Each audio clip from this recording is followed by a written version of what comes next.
what I saw was this thing about 6 foot tall, because its head was about even with the top of the corn. And it just walked out of the corn, and it had the head of a dog, sort of a muscular type chest. Its shoulders were rolled forward, like somebody who had really bad posture, you know. Its shoulders were rolled forward, long arms, and it turned its head and it looked at me. And to me, it looked like, and this is the only frame of reference I had was, it looked like the Egyptian god Anubis.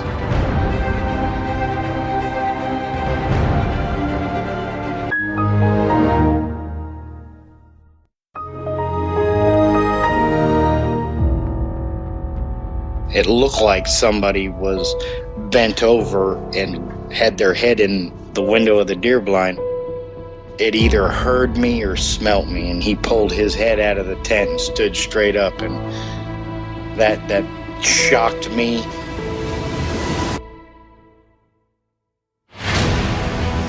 They don't make people that big.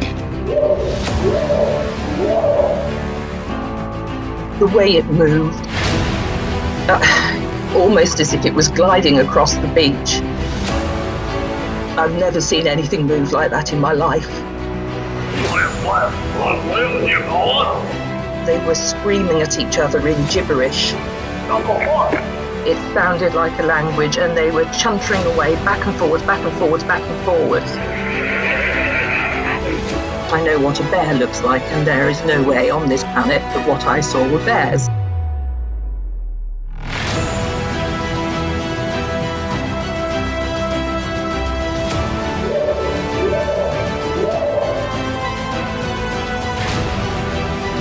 What are you reporting? Jesus Christ, you better... Sir? Gia! Hello? Get somebody out here. What's going on now, sir? That son of a bitch is about 6'9", I don't know. Do you see him now, sir? Yes, I'm looking right at him. Uh-oh.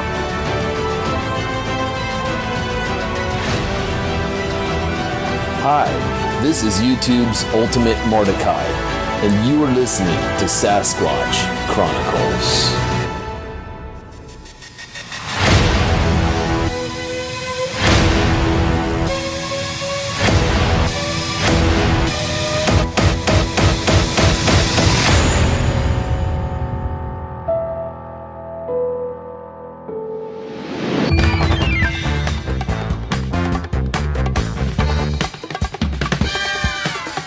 Welcome to the show, everyone. Thanks for being here tonight. Got a great show planned for you tonight. We're going to be chatting with Shane, who comes to us from Ohio, and he's actually a municipal court judge, and he had an encounter with a dogman when he was younger. So Shane will be going into that tonight. If you've had an encounter and you'd like to be on the show, shoot me an email. My email address is wes@sasquatchchronicles.com. And if you get a chance, check out sasquatchchronicles.com. You can become a member and get additional shows. Let's jump into it tonight. I want to welcome Shane to the show. Shane, thanks for coming on. Hey, thanks for having me. Big fan of the show. Oh, thanks, man. I appreciate you being here. And I know when you were younger, you actually had a run-in with a dogman. And I was really fascinated when I read your email. If you would, Shane, would you just kind of start from the beginning, kind of tell us what you were doing and walk us into what happened? Sure. This was back mid-'80s, like 85, 86. I was a high school kid, and I was a runner, a high school runner.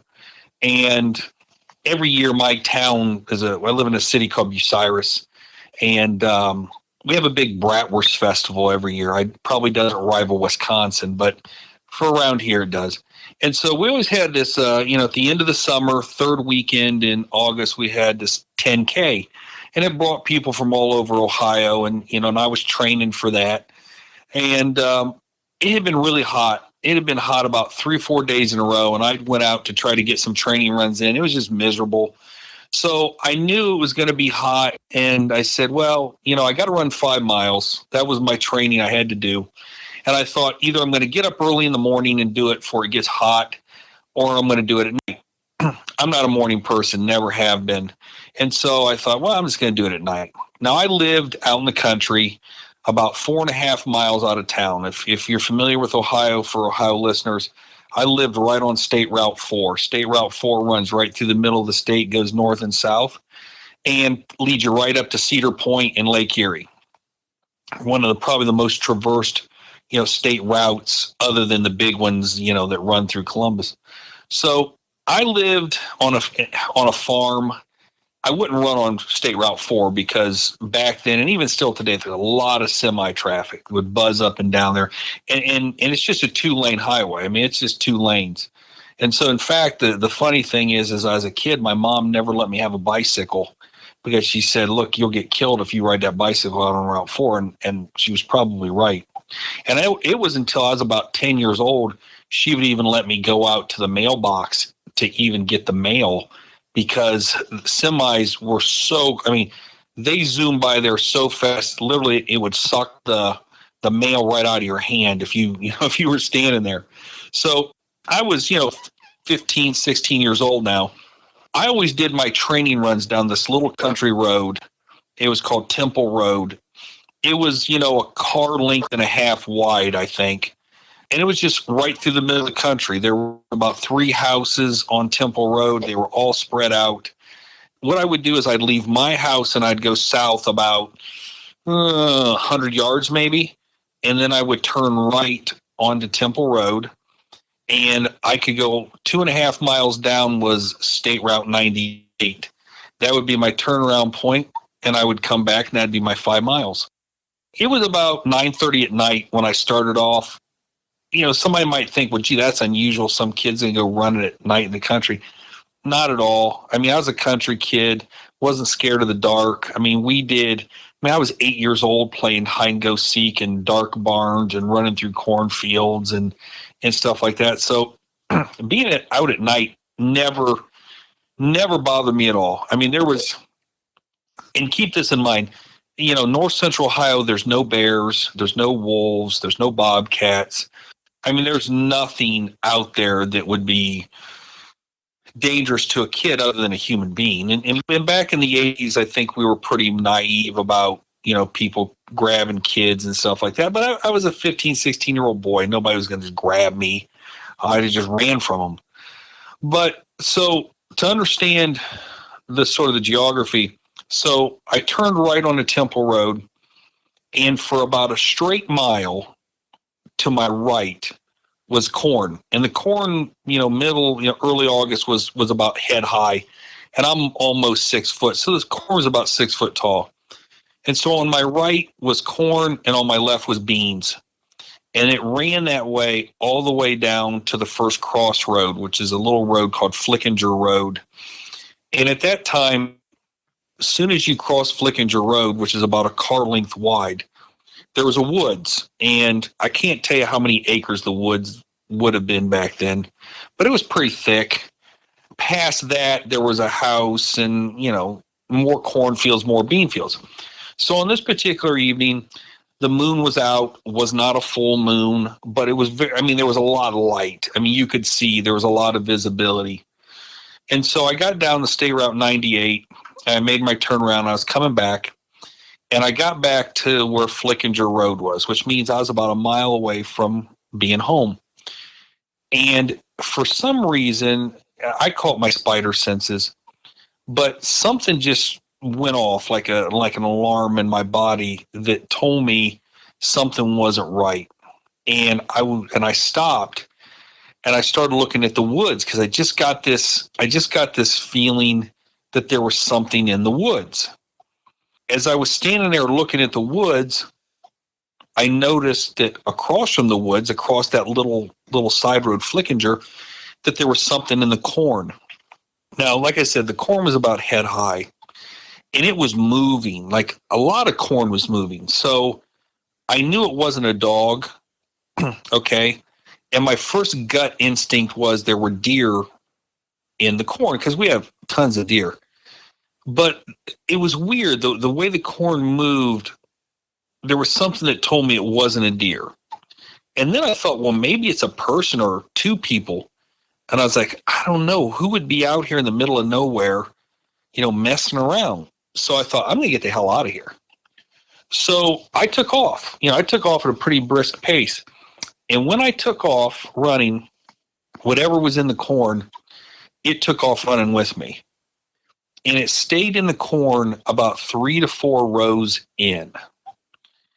And it kept perfect pace with me. I mean, it didn't fall behind me.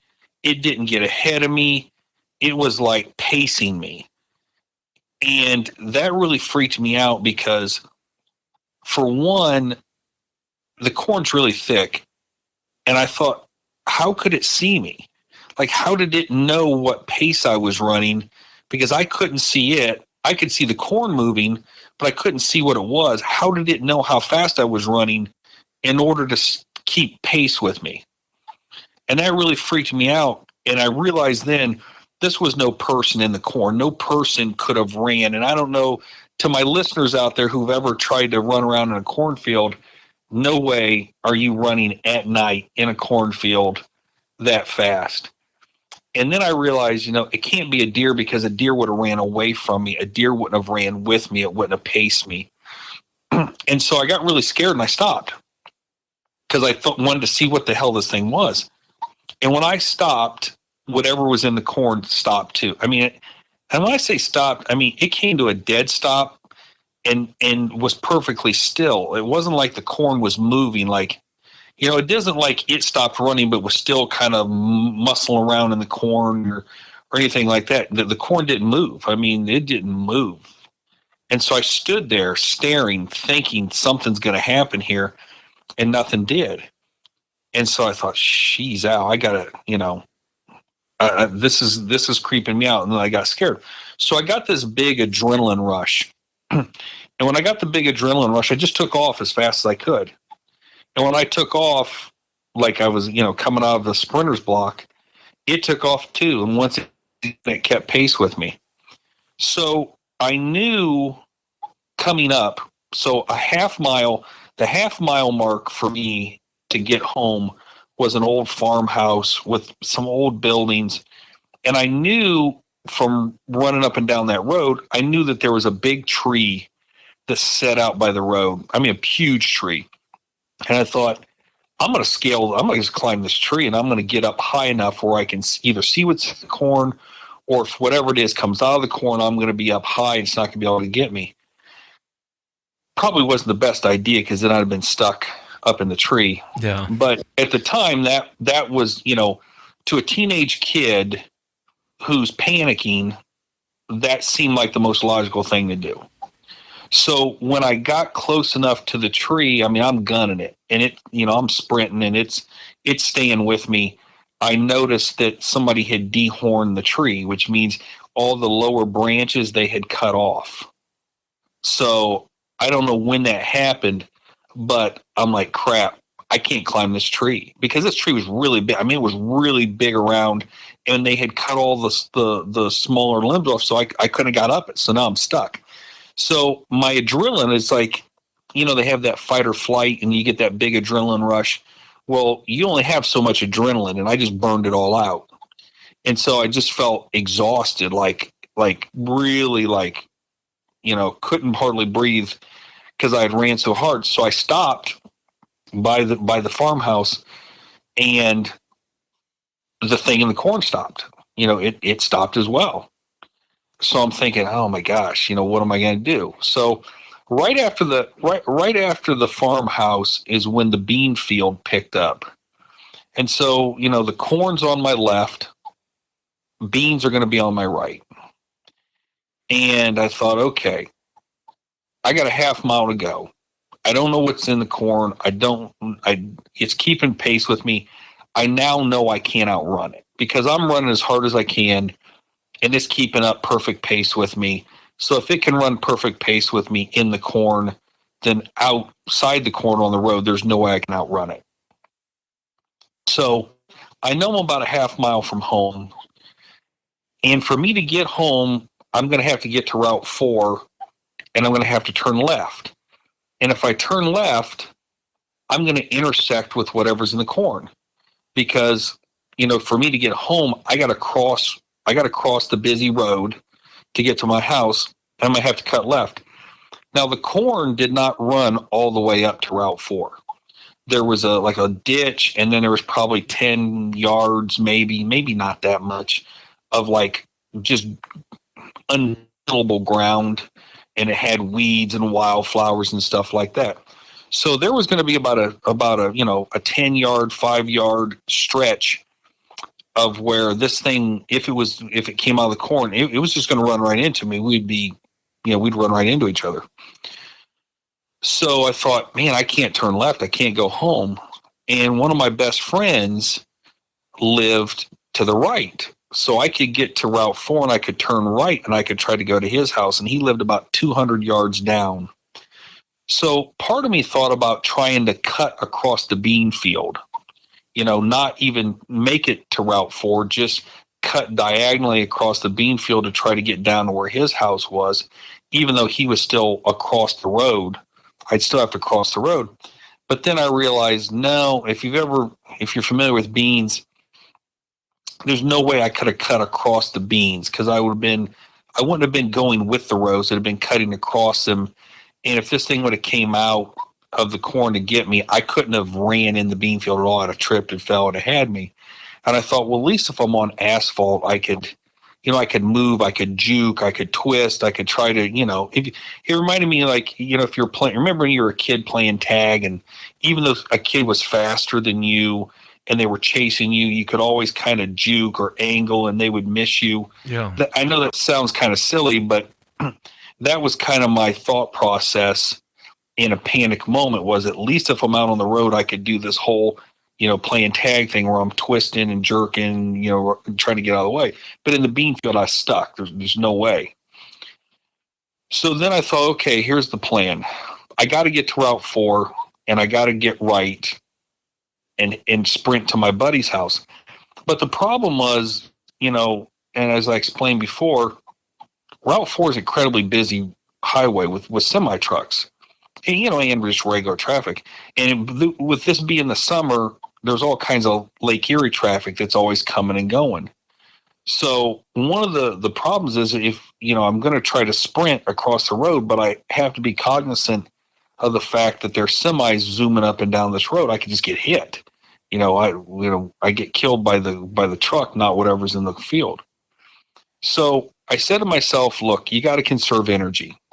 So I broke into a very light jog because I figured, look, I'm going to wait till I get about 15 yards or so, 20 yards, 50 yards from Route 4. And when I see that I can get across, I'm going to, dead sprint, don't look back, gun it to my buddy's house. So I had to conserve some energy because I'd blown up, my adrenaline. So I start this, light jog, very light jog, trying to gather myself. And the thing that was in the corn, it started running too. And it kept pace with me. And as I was getting closer to Route 4 and I started picking up the pace, it's picking up the pace. And it's probably, I'm going to say the furthest away it probably ever was probably 25 feet maybe away from me. And I say that pretty close, really. Oh, it's close. Yeah, the road it's just not a very wide road where this was. And the reason why I say that is because I think to myself, if I'm shooting a 3-pointer in basketball, that's 20 feet. It was about 5 feet behind that. So it's that close to me. But I never heard it breathing. I never heard it make a sound. Like it was silent, other than the rustling of the corn stalks. So I told myself, when I get to the point where where the corn ends, I'm not going to look back. I said to myself, don't look back, because I was scared that if whatever was in there, I might freeze up. I might see it and I might hesitate. And so I thought, I don't want to look. So I'm getting closer, and I notice that there's a semi coming from the left, but it's far enough back that I'm going to be able to get across the road.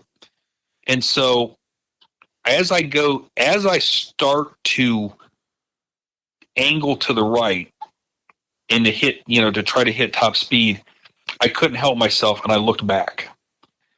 And when I looked back, what I saw was this thing about 6 foot tall, because its head was about even with the top of the corn.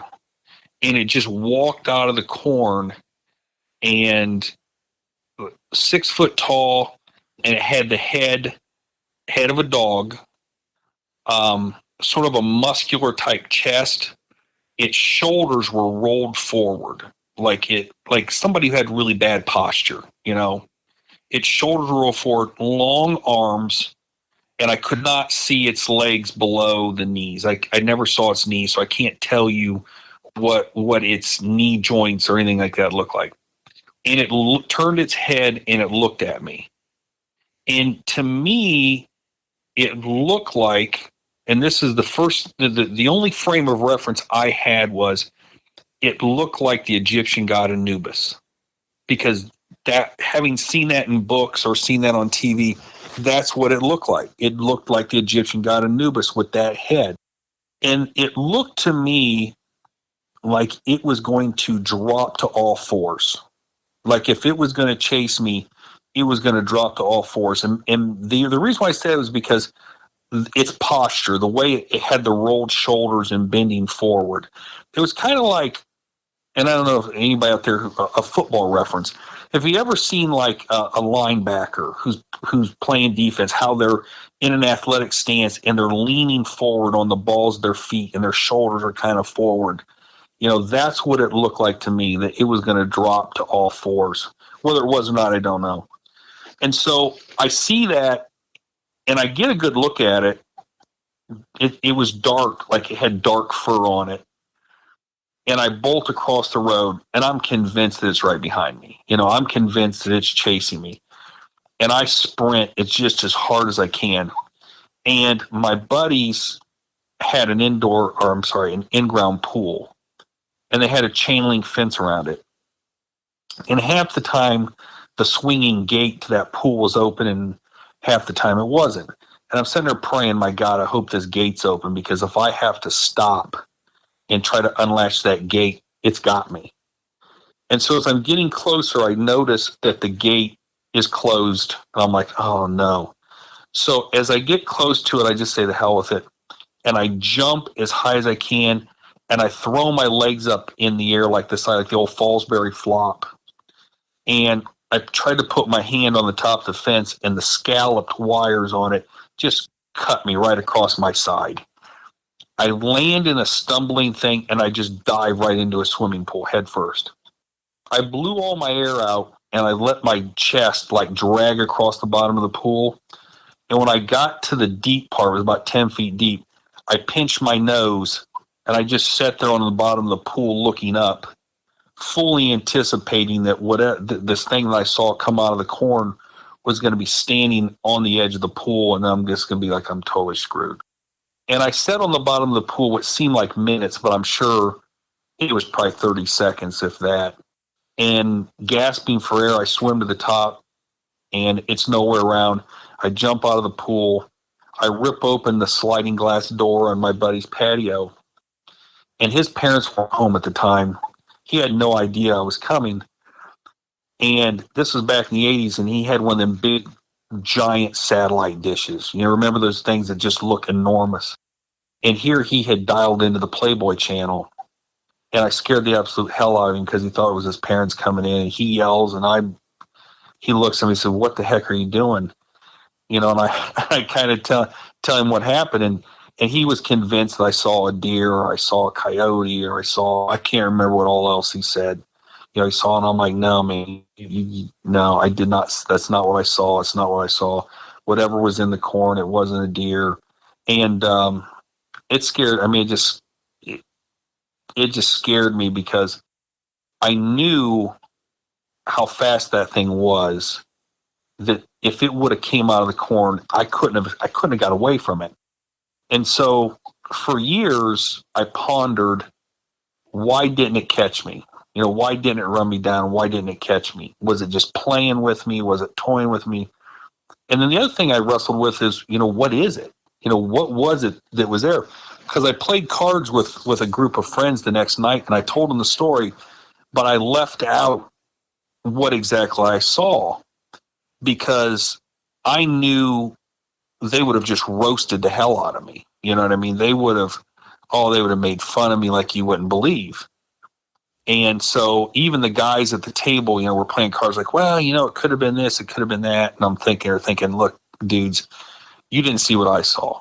You didn't see it. So, the interesting thing, Wes, is I never thought that it was a werewolf. You know what I mean? Because you have to understand, in the 80s, there was no internet. There was no frame of reference for me. And to me, the werewolf was Lon Chaney Jr. when a pair of jeans and a torn flannel shirt and a flat face, like a human face with just hair on it. So for me, I didn't know what it was. And so, as I grow up and I eventually became a lawyer, and I'm now a judge in my hometown, and I started doing some research, and early on, I was thinking, is this like a hellhound or something? Was this something, because I'd heard of these things, and you remember Sherlock Holmes and the Hounds of Baskerville, and you hear some of this stuff about, these black dogs with red eyes chasing carriages. And therefore, for a long period of time, I thought, well, was it something like that? Was it some sort of demonic dog black dog was chasing me? But it didn't fit the profile. It just didn't fit the profile. Why was it standing on two legs? Why did it look, it didn't, like I said, it didn't look like a dog would look. It looked like the Egyptian god Anubis. That's what it looked like. So then years later, I start hearing about this phenomena that people are seeing called a Dogman. And so I picked up one of Linda Gottfried's book, who is I guess you would say, the godmother of Dogman, dating back to the Beast of Bray Road, which I knew nothing about. And I was reading this account, and this guy says that what he saw looked like the Egyptian god Anubis. And I said, that's it. That's what I saw. Whatever this guy saw is the exact same thing that all he saw. And then I discovered there was this whole phenomena out there about these things called dogmen. And knowing what other people have seen, I'm convinced that's what was stalking me that night. Yeah, I want to ask you, as far as the body goes, was it more man-like when it stood up and you were kind of watching it? Okay. The arms, and now keep in mind, I didn't get a chance to sit there and study it, but I got a really good look at it. The arms were sort of thin. You know what I mean? It did not have like a big muscular set of arms. The arms were more spindly, kind of long, you know what I mean? But his chest was big. And I'll give you an example. Hey, this is going to sound really silly to you, but I had a miniature dachshund, and he had short little stubby legs, but he had an incredibly muscular chest. His chest stuck out, and he had this just really strong chest. That's what it reminded me of. It had a big chest, but skinny arms, and sort of big rolled shoulders is what it looked like. It was almost like the arms were not proportionate with the torso. It didn't look like it had these big, powerful arms. It just didn't quite look like that to me. Now, maybe it was the angle I was at, or maybe, with it being nighttime, but I got a good look at it. And to me, it looked more very powerful torso and long arms. Yeah, the other thing I want to ask you about that behavior, you hear that behavior a lot with Sasquatch. A lot of times people will say, when I stopped, it stopped. When I ran, it ran. When I walked, it walked. And it's very similar to how you're describing this encounter with this Dogman. So you see that same type of behavior, which is strange. I mean, you would have two different cryptids and the exact same type behavior. What do you make of that behavior? Do you think it was just curious, or do you think it had other intentions? Well, that's a question that I pondered for years. And then one time I was on an airplane, and I was sitting next to this guy, and I was by myself and he was by himself. And I noticed he was reading and I don't know if I can't remember for the life of me if it was a Bigfoot book or had something to do with cryptids. And so I struck up a conversation with him, and I told him this. I told him my story, and he said, "Wow, man, you're really lucky that you didn't turn left and go towards your house." And I said, "Yeah, I know, because I would have intersected with." He says, "No, that's not what I'm talking about." He had told me that he had hunted wolves up in Minnesota or Calgary, Alberta, or someplace. And he said, "I think this thing was driving you towards the pack." And then what he said was, wolves will send out like a scout, and the scout will sort of push the prey towards the pack, and that wolves are very reluctant to attack something as big as it one-on-one, because for fear they would get hurt. Because if a wolf would get hurt and not be able to run with the pack's not going to stick around and wait for it. It would basically be left to die because it couldn't run with the pack. It couldn't hunt. It couldn't feed itself. And so his theory was that there were more than one of these things, and this thing's purpose was to drive me into a kill zone. That really kind of freaked me out, because I thought, okay, that makes sense. But at the same time, I've talked to some other people, and they're like, I don't know, that would, if there were 4, 5, 6, 7 of these things, I mean, they would have to eat. And my gosh, how many calories would these things need to consume? And wouldn't people notice things disappearing and, things like that? So to this day, I'm not sure whether it was just curious of me, that it was just toying with me, whether it was trying to drive me, because there's one thing that's perfectly clear. It could have caught me anytime it wanted to. And it was bigger than me. You know what I mean? It probably, oh man, I couldn't really put a weight on it, but at that time I was probably 150 pounds, and it was substantially bigger than me. If it would have attacked me, I couldn't have fought it off. I mean, imagine this. Imagine trying to get it. Imagine if you got attacked by a 70-pound pit bull. Could you fight it off? Yeah, you're in big trouble if a 70-pound pit bull wants to fight. But to answer your question, no, I don't think I could fight it off. Yeah, if you can't fight off a 70-pound pit bull, you're not fighting off a 6-foot-tall, 200-pound thing. I'm convinced it could have killed me. I don't think there was, if it wanted to, that I could have gotten away from it in a physical fight. I don't think there's any way. Yeah, I find it very odd, though. You have two different, let's just go with the theory that Sasquatch is an ape, which I don't believe. And let's go with the theory of Dogman is a dog, which I don't believe. It's very compelling to me that they have that exact same behavior. Exactly what you describe, I've heard 1,000 times. And that's kind of the thing about it is, it's not a misidentification. I didn't see a Sasquatch and misidentify it as having the head of Anubis. You know what I mean? Like, I got a really good look at the head. I know what I saw. I didn't see a Sasquatch. No. That's not what I'm saying. Yeah. I'm saying you hear with the Dogman too. Do you hear the same type of behavior? And for me, that's kind of a little bizarre, because you would think they're two different entities, and they're portraying the same type of, or displaying the same type of behavior. I have no doubt what you saw. I've talked to a lot of people who've run into that thing. What do you think it is, Shane? I mean, after all these years and kind of looking back on it, what do you think that thing is? So here's the thing. So, I like to think I'm somewhat of an educated guy. I went to law school, obviously, but that doesn't make me a biologist. But, I've done some study, and I think, okay, is this a biological creature? All right. If it's a biological creature, and it's canine, if it has canine tendencies, why would it stand on 2 legs? What's it doing on 2 legs? Dogs don't stand on 2 legs. Wolves don't stand on 2 legs.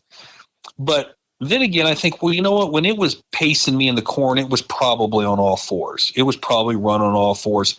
And then when it came out of the corn, I think it probably stood up on 2 legs to get a better vantage point of me, I think. And then if it would have laid chase to me, I think it probably would have dropped down on all 4s. And I say that just based upon its physical stature.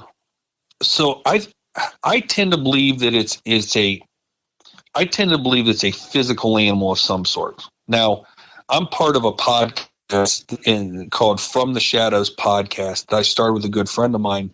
And one of the reasons why I started it was because of my experience, and I wanted to give a forum for other people to discuss their encounters. And my partner in that, he doesn't believe that dogmen are physical creatures. He thinks that there is a supernatural, paranormal component to them. He and I both agree, though, we don't believe that it's a human that metamorphoses into a wolf. That's just something I don't believe. I think that from a biological standpoint, the body changing bone structure and all that kind of, I just don't think in the realm of possibilities that that's possible. So I tend to think it's a biological creature. He tends to think that it is a supernatural creature. The thing is, what's its origin? You know what I mean? What's its origin? I mean, animals evolve. We know that. We know animals evolve, but what is this thing's origin?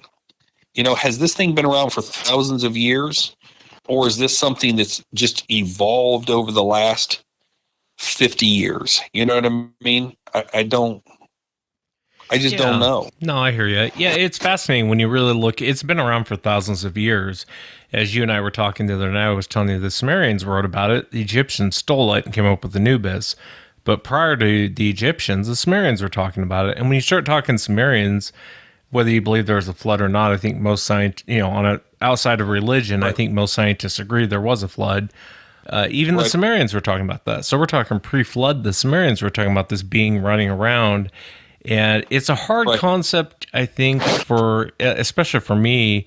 When you think of something supernatural or you think of something paranormal, like a ghost, you can't touch a ghost. I mean, I guess you can, but it's not, it's not right there physical in front of you. I will say everyone I've ever talked to that has run into the Dogman, they'll say two things. One, it was very physical, was not an apparition. And they describe it very closely to how you described it. I mean, and I told you I'm very convinced it's out there running around because I've talked to so many people who have seen it and they don't know each other and they're describing the same features from one to the next. But going off that point, I kind of think things can be physical and paranormal or supernatural. If you want to go with religion, Abraham sat down and ate with three angels. You know what I mean? They sat there and had a meal. And that's very physical. That's, even though it's supernatural, it's very physical. And that's if you go believe in the religion and all the other stuff. But what I'm saying is I think that something can be very physical and yet not natural. Well, there's obviously certain characteristics about it that you think about Native Americans, and Native Americans talked about spirit animals, and they talked about, these things being able to materialize in the form of wolves or coyotes and things like that. You know what I mean? And so I've always believed that with any folklore, there's always some element of truth to folklore. Maybe as the stories get passed down, the stories change or they become sensationalized or something like that. But there's always some rooted facts with folklore. Like I said, the Indians talk about, these things materializing. So maybe that's Dogman. Dogman is whatever it is, it can materialize into a physical form, just like Native Americans believe that, different creatures could materialize out of thin air and stuff like that. But, the interesting thing is about them is, what are they eating? In Ohio, Michigan, Wisconsin, there's an abundance of wildlife, deer and stuff like that. But I think what we talked about, these things have been spotted all over the world.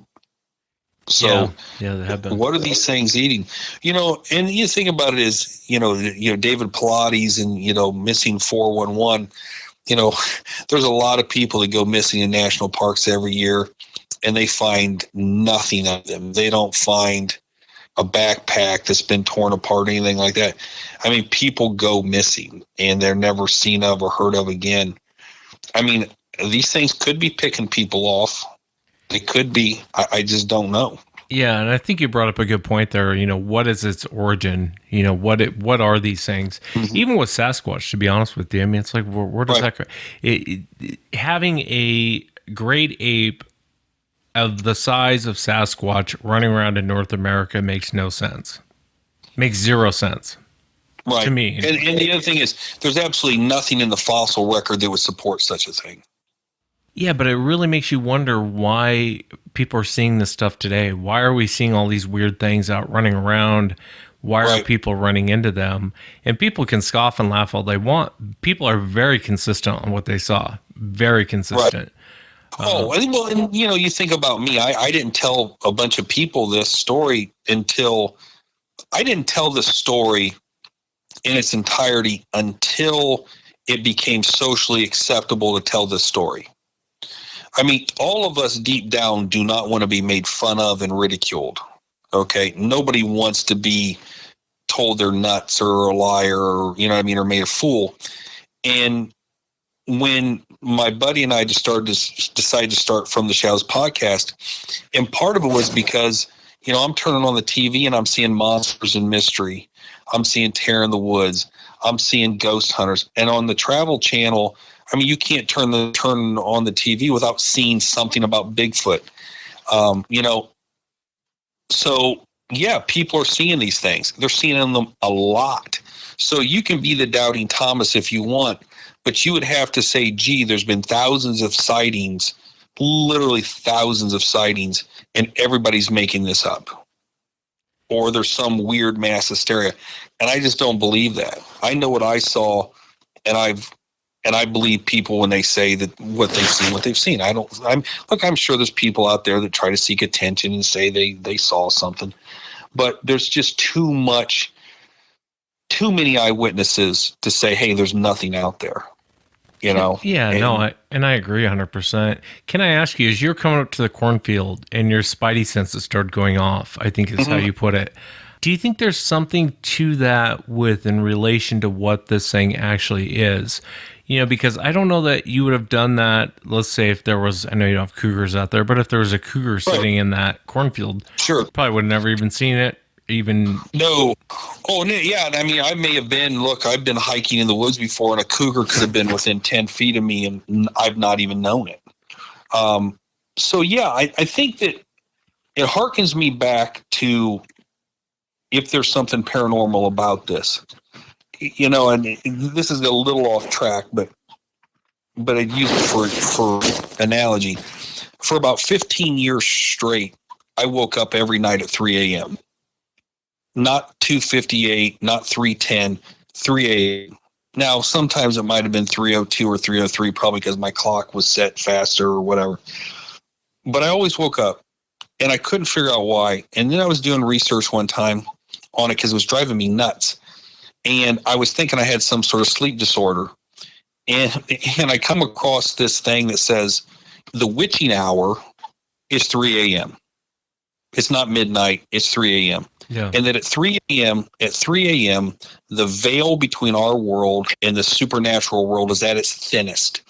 And people that are attuned to the supernatural get jolted awake because they feel the energy that's electricity.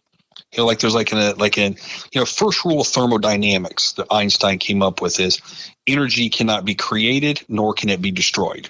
It just takes different forms. And so, I was getting jolted awake, and I don't know if it's true or not, but one of the explanations is I was sensing my body was attuned to this energy that when the veil between our world and the supernatural world was at its thinnest, I was getting my body was attuned to that energy. So you take me back to being on the road, and my spider sense, as I say, went off. Maybe that is my body just attuned to the supernatural, that the energy that this thing gives off, somehow my body was attuned to that, could sense that energy. I mean, it's an explanation. Yeah, no, I hear you, and I appreciate the explanation. Did you get a sense it was evil?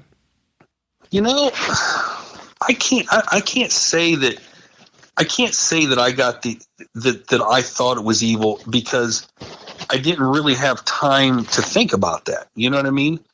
Because, you know, the whole time it's in the corn, there's still this tremendous amount of wonder about what the hell is it? What is in the corn?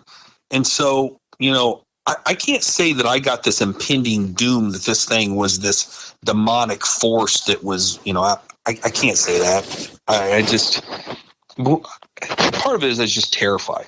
I mean, it's easy for me to tell the story now, you know what I mean? But you have to put yourself in a teenager's shoes, literally, out in the middle of the country at night, and you're being stalked. And you know you don't have a cell phone because they didn't exist, and there's no way you can get away from this thing. Yeah, you're on your own. Yeah. You're on your own. And I didn't have a gun or a knife, and it probably wouldn't have done me any good if I did. But just sheer terror. I mean, just sheer unbridled terror is the only thing I can best describe it. Just, and you, like I hyperventilated, you know, part of the story is, you know, I hyperventilated a little bit when I realized, when I ran really hard to the farmhouse and saw that they had skinned the tree down. I mean, I practically hyperventilated, like, because I was so scared and my heart was beating so fast, and I had ran so hard to get to the tree thinking I'm going to be able to, you know, climb up a few limbs and scale my way up this tree. So, yeah, I mean, I don't know what other people's accounts are. I mean, I think I've heard some people describe it as they thought they were looking, you know, at pure evil, but I can't go out on a limb and say that. Yeah, no, and I appreciate, you know, just being forthcoming on it. It's it really is a fascinating account. You know, one of the things, Shane, that I've come to the conclusion over the years, I don't know if you've ever dealt with, you know, ever been into a haunted house or ever dealt with, I have experienced that one time. I didn't live there, but I did experience that one time. And I can tell you that there's a weird vibe, there's a weird presence in the air that, even though you can't see anything, it's just odd. I don't know if you understand what I'm saying, but it's just odd when you walk in. You feel like you're being watched. You have this really weird tingling, like spidey senses going off. Something's not right here, but you can't put your finger on it. And the bizarre part is, you know, after you encounter a Sasquatch, a lot of people, including myself, you can almost kind of feel when they're around. This sounds really bizarre. I don't have superpowers, but I've been in situations where my spidey senses were just going off. I hadn't seen anything yet, but I wanted to leave. And it didn't hit me till later that I thought, those two feelings of being in a home that has that poltergeist presence and this feeling of Sasquatch being around, they're very similar. It's a very similar feeling. All the same spidey senses go off. Right. And I've often wondered if there's some correlation with that. You know, and you know, with Dogman, I don't know what Dogman is, but people are definitely running into him. But it's weird that throughout your life, you kind of look back at certain things and go, you know, I kind of feel the same way here as I do here. And they're very unique feelings. It's not, you know, it's something that you don't feel every day.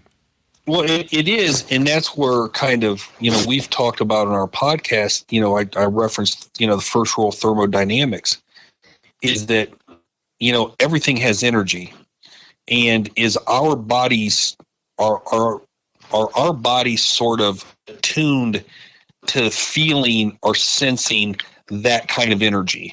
You know what I mean? So you think about it, you know, people do ghost hunting and stuff like that. They, and I'll probably say this wrong, so correct me, EVPs or whatever they say those, you know, those things are. And what are those things? I mean, what are they really detecting? They're detecting energy, right? That's what I assume that's what they're detecting is energy. And maybe, you know, our bodies are attuned to this sort of energy that is being given off by ghosts, poltergeist, Bigfoot, Dogman, that, you know, we're sensing this, you know, we have this third eye or, you know, a sixth sense that is picking up this energy, and it's a self-preservation thing that says, hey, listen, this is something, you know, you need to be cautious about, you need to be aware of, maybe you need to flee, you need to get out of here. Yeah, you could be right on that. You definitely could be right on that. I really respect the fact that, that you're a judge and everything, and that you would come forward and share this. I've told you I had 4 judges on the show, but no one actually ever said, came out and said that they were a judge, and I didn't fail to mention. Well, but it is good.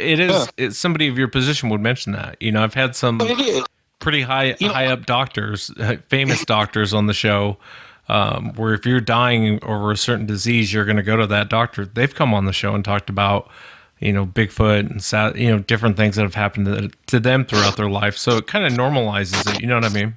Right. And I don't think that, me being a judge doesn't give me any more credibility than the next person. But what it does say is that someone in my position would have the courage to say, hey, listen, I'm an elected official, but I'm willing to come out and tell people this is what I experienced. And, that I wouldn't do this if I really didn't experience it. You know what I mean? Because I'm sure they're going to say, oh, gee, our judge is some nut. You know what I mean? And my brother, who's a judge, even said, goes, man, you sure you want to tell this story to people? You sure you want people, there's people going to think you're a kook. And I told him, I said, no, I think it's important because I want to try to encourage other people who are probably too nervous, too scared, too shy, or worried about being ridiculed to tell their encounters. I want them to know that, hey, listen, I'm willing to do it. You can come out and do it.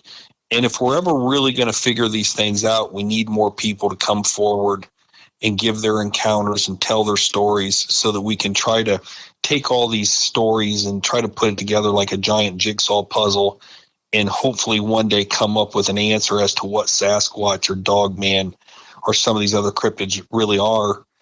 It'd be really cool if we could.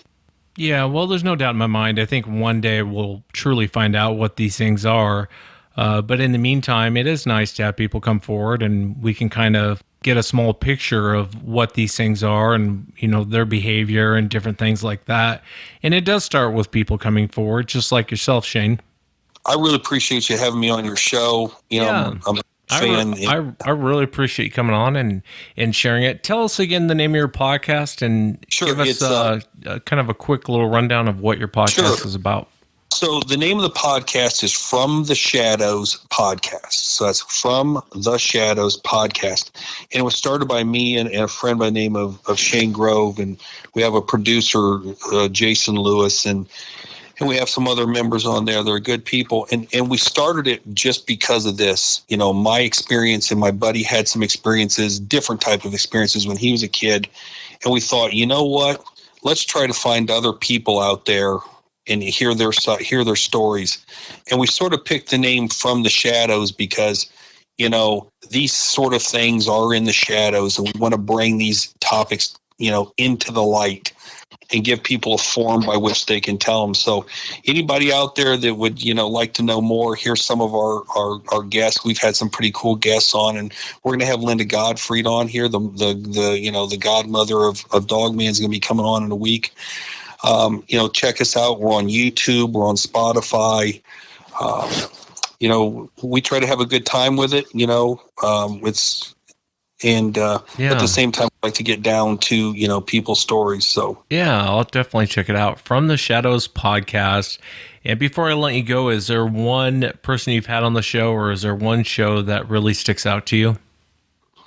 We had Ken Gerhardt on, who is, one of the, probably who's who with cryptids, and he told us some really good stories. So, he was a really fun guest. So go and check out, check us out. And there's some, we talk UFOs, we talk ghosts, we talk Bigfoot, we talk Dogman, we talk, conspiracy theories, missing persons. We try to hit a lot of different topic areas because we know there's a lot of different listeners out there that have their own genres of things they want to listen to. But, Wes, I really appreciate you having on. If you'd ever want to come on our podcast sometime, we'd love to have you. We know you've got some great stories, so I'm sure our listeners would love to hear from you. Yeah, I'd love to come on. Thank you so much for the invitation, and thank you so much for taking the time to come on. Thank you. Have a great day. And that's it for tonight, everyone. Remember, if you've had an encounter, shoot me an email. My email address is wes@sasquatchchronicles.com. If you get a chance, check out sasquatchchronicles.com. You can become a member and get additional shows. Until next time, everyone.